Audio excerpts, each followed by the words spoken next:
I earned my degree online at Arizona State University.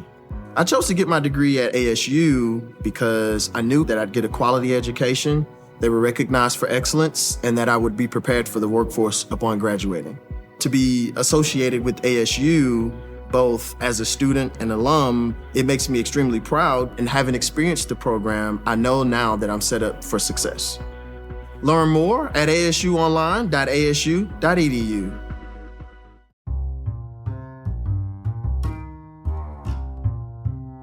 Hello, podcast world. It is February 11th, 2021, 9:13 a.m., and I'm here to talk about how they took our jobs. They took our jobs. Who am I talking about? I'm talking about any and every company like Walmart. Let's start with them first, because they're the ones I'm really talking about, who have self-checkouts.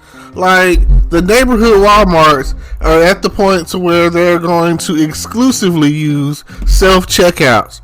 Why is this an issue? Because I did not go in there and apply for a job to ring up my own stuff.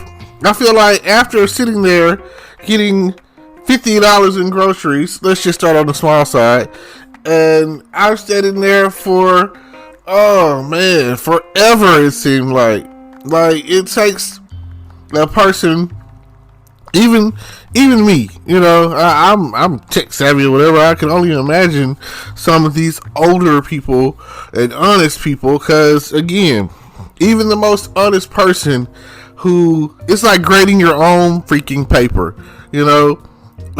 Like, how are you gonna get mad if some of the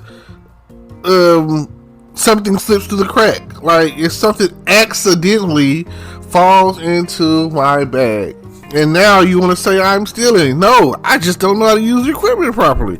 Like, I didn't go through Walmart training, and you have loss prevention in there, and they want to follow you around the store, and now you up here and you worried about me taking something? Like, come on. This honor system is not going to work, and I don't understand, like, what's the issue with supplying people with jobs to check out? Like, you're a $zillion company, Walmart. You're like the number one when it comes to making money. It's like Amazon and you, and they're the only two places I shop. So I don't understand. Like, and then the only real issue is me having to do this work.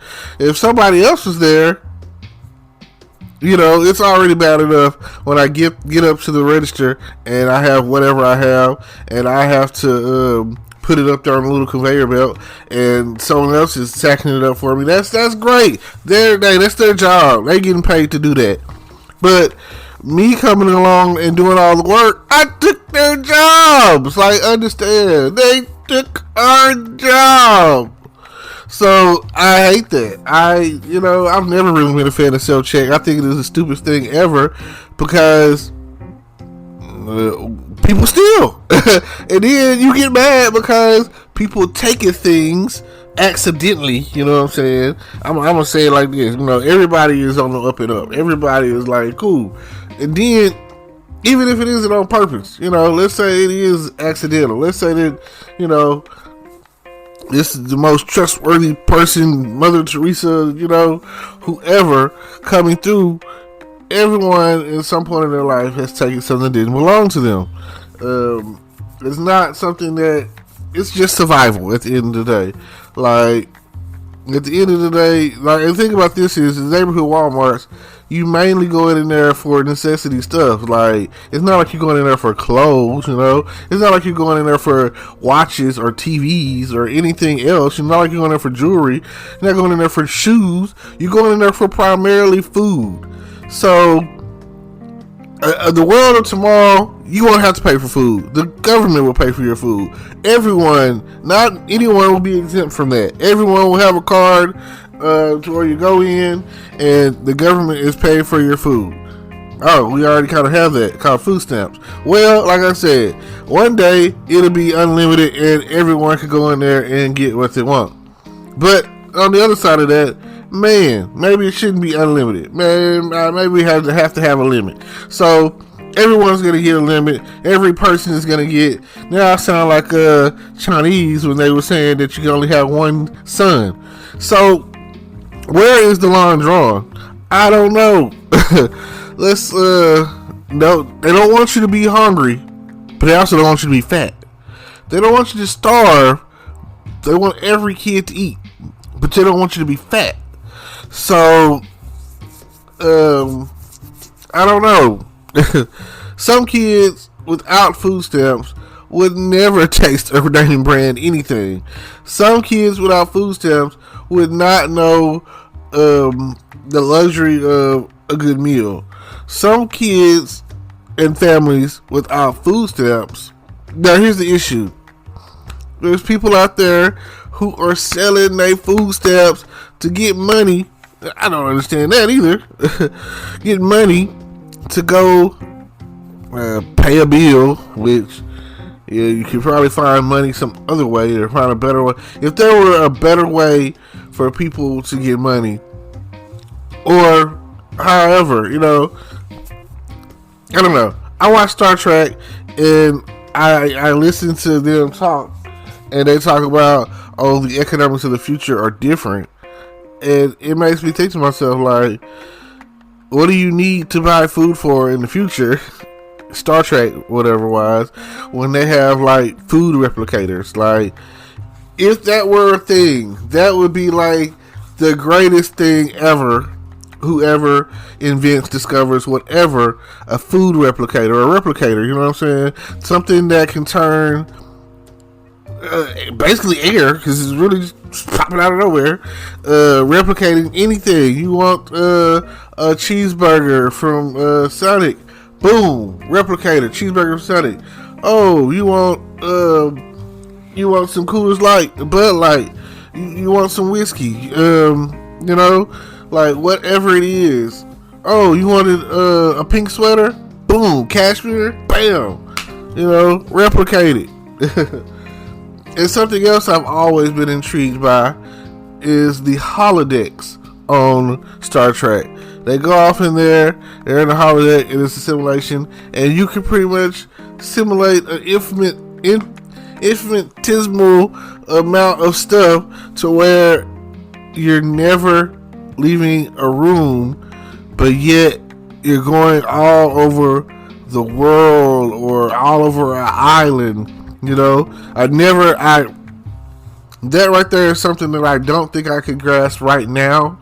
The physics or any of that, the science of that is probably mind blowing. To even think about it. Just like time travel. I mean, at least in space travel or whatever, I feel like, another century or so or whatever, man, we might have that. Give us time, I feel like that, and I feel like the only reason that we don't have space travel is being denied to us. I feel like, hey, astronauts and stuff, I feel like there's always conspiracy. I feel like there's the truth and then what we're being spoon fed. I feel like that the truth is out there, like X-Files, and Scully and Mulder, I used to love X-Files. So I feel like something is classified like Quantum Leap Accelerator. We've been talking about this since the 80s, time travel of that nature, And really, I'll never forget the episode where Sam learned how it all worked, and he learned it from watching. It's a TV show that was coming on, Science Guy or some future man. Well, I'd have to go. I saw the episode. It didn't stick in my head. Science, whatever. Anyway, because of that guy, Sam basically was. If you watch the show, and if you don't know what Quantum Leap or whatever, like I said, this is for people that, if you understand what I'm talking about, continue listening, so that way you'll learn something. On his show, he would, you know how someone writes into the show or whatever, he basically wrote into the show when he was a kid. Watching this show is what made him, and personally, I feel like this. Okay, they'd be like, "Oh, Albert Einstein was such a genius," yada yada yada. Some people put it out there that he wasn't, and that he kind of just stole other people's ideas, and he worked at the patent office. Okay, here I am. I'm inventing something. I'm trying to get it patented. I'm not saying that he wasn't smart. I'm just saying he was smart enough to know, oh, look at this, boom, let me add this into mine, and boom, and he kind of Mark Zuckerberg his way in. Mark Zuckerberg, basically, the concept of Facebook came from the twins, and that's why he got sued for the intellectual property theft. Never publicly give away an idea, because you never know how much it's really worth. Never give away what's in your mind without saying that, it's yours. You need some claim to fame. And I would be good with $1 million, $10 million, dropped in my lap. Bam! I would change my city. My city would not be the same. I would want people that have dreams and they can't go to the bank. They can come to me. And I will buy up this whole city. I would go around and get people's houses painted. Ain't nothing but a coat of paint, you know what I'm saying? Have teams out there that people that want to paint, you know what I'm saying? I pay them to paint people's houses or whatever, and every day, boom, we're painting someone's house. Start out in the morning, boom, this house, boom, and I would beautify my city. People would come through and be like, man, this city. I mean, of course, I would start on Texas side, and well, it's 2 cities, so maybe I could do 2 for 1. It's just a thought, but there are people in this city who are worth millions and don't have the thought process that I have. Now, there's some generous people out there, like Truman Arnold and all that, who have their names on things, which would be great. I would love to give me a name and statue, and even if it's just in front of my mom's house, boom, birthplace of Terrence Grundy, this statue or whatever, I would love that. And one of the things that I would be interested in is the cosmetics of my city. Like that Kmart. Someone needs to do something with it. Liberty Square, do something with it. I even feel like the history is kind of going downhill, even though we have some negative blotches in our history. The town that's great at sundown, but we also have some good ones, because we made it into Smokey and the Bandit, Texarkana. You know what I'm saying? If there ever were a song that had Texarkana in it, that minute was that song. Gotta get away. They say eastbound and down. Keep on trucking. Smokey, got a bandit on you. It's just like, might have to watch that movie today just so I can hear that song. Keep on trucking. I'm on my way to Texarkana. Oh, where you headed? I'm on my way to Texarkana. Texarkana? Well, let me hop in. I want to go to Texarkana too. You know what I'm saying? Now, there's also other times where it's referenced where they're talking about Texarkana, and that's Zombieland. I'm going as far as Texarkana. And I have to say it that way because that's how they say it in the movies. Everybody know that's not how you say it when you from here. I'm Texarkana, man. Texarkana, that's where I stay. Break the bank sometimes. Get dirty with it.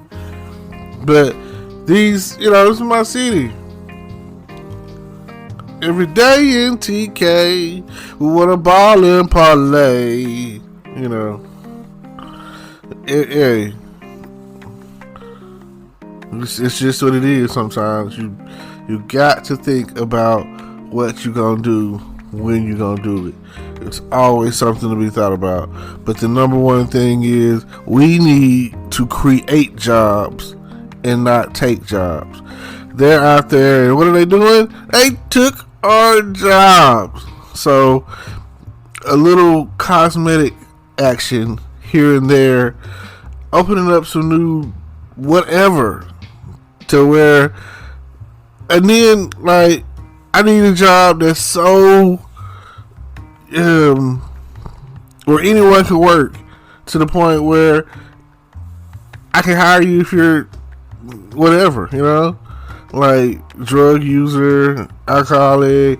I would literally want to pluck the people, have places where I could pluck the people straight out of the worst situation, which is kind of like rehab and jail and battered women's shelters and all of that, and give them the opportunity. If y'all are not feeling me, y'all out there, y'all support that they took our job movement, and help. Help is not on the way. I don't know. Help is coming. It might be in the form of drip drops of dollars, but dollars are getting spent, and the reason why they're giving you this money is so you can spend it. And they want you to spend it at wherever you want to spend it at, because it's for jumpstart the economy. Like, it's like this. The pilot light, we think people were without jobs for so long that companies were closed. They need money to reinvest in their company. They need that. Like, at one point, trucks were barely coming to supply us with the stuff that you need. You go to Walmart, and it seems like things were never getting put out on the floor or stocked up, or every time you go, you never find what you need, because we were, recessioning and, struggling, and what else, and quarantining, so I don't know. Everybody eats differently, I throw some sandwich meat out there, put me some peanut butter and jelly in between it, boom, bread, that's the reason why I'm getting thicker, and fatter, and my stomach is going poop. So I don't know how people go without eating bread. Like, every fast food place, except for maybe the Chinese places or whatever, but you got mainly rice, which is high in starchy foods or whatever. It's all bad for you at the end of the day. Hey, we're supposed to be eating fruits and vegetables only. They call it the Garden of Eden for a reason. If it didn't grow and come from the garden, then we're probably not supposed to be eating it.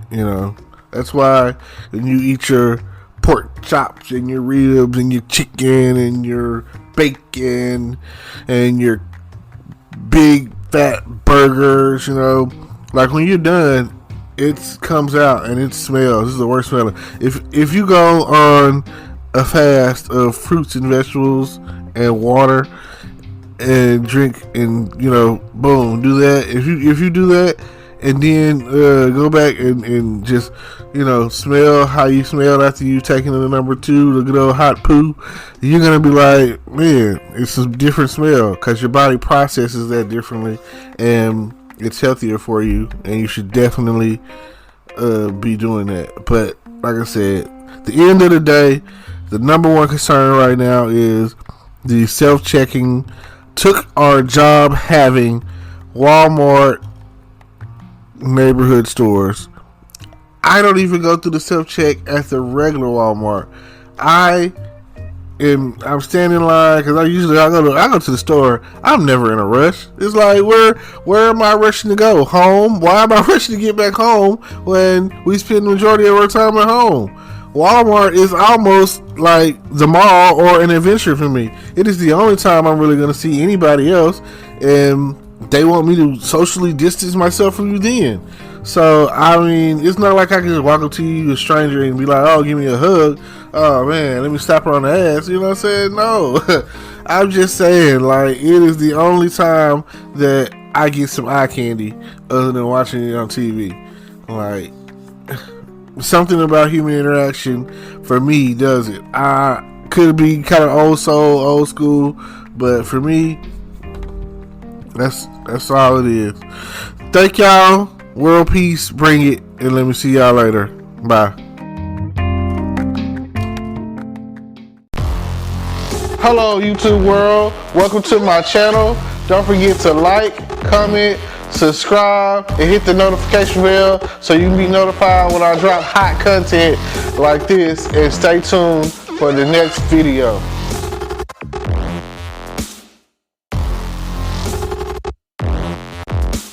Today is your lucky day. Today is the day that our $3 website works for you, paying you directly to your PayPal daily. Imagine $3 ongoing continuous payments to your PayPal account. Imagine falling asleep and waking up to $300 in your PayPal account. How would this make you feel? How could this help you? What bills could you pay? What kind of fun could you have? What does that retirement look like now? All for a one-time payment of $3. This website is DFY done for you, fully built and completely hosted, and never stops collecting payments for you. You have spent $3 on coffee on a regular, but that coffee won't help you create multiple streams of income. Click the link below.